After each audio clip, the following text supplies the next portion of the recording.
kottu marabba ni walte hinga bugabba korte kushiti hiddi jabada adunya fi usitu nagada marito kottu marabba ni walte hinga bugabba korte kushiti hiddi jabada adunya fi usitu nagada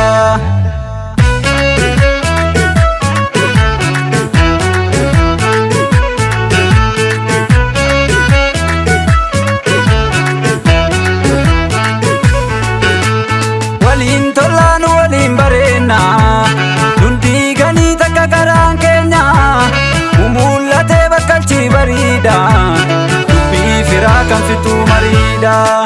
goda buunee tabbas waliin baana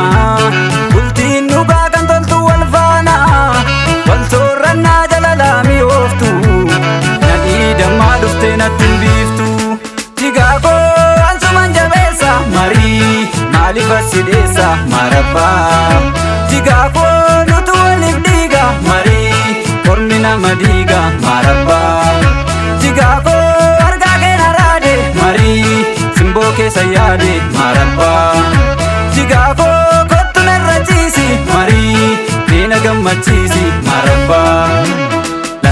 lase shurba lashkote nabojite jalala namote moti durba martisu malala enna rabbi anakaminala abbo ganama shaggara nura lafa nado wate bogonna njora malarrafa njora malarrafa njora malarrafa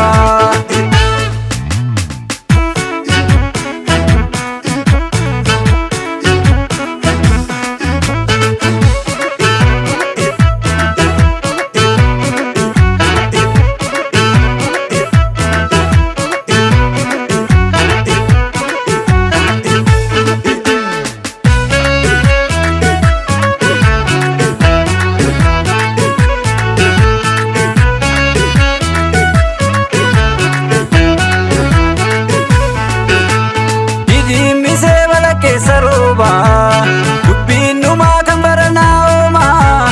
nudhiibaniis walitti dhiyaanne ta'uuf jiraaf shirakka yaanne didimmisee bala keessa rooba dubbiin dhumaa kan baranaa oomaa nudhiibaniis walitti dhiyaanne ta'uuf jiraaf shirakka yaanne jigaa koo irra keenya laale marii alagaan nu nyaare marabbaa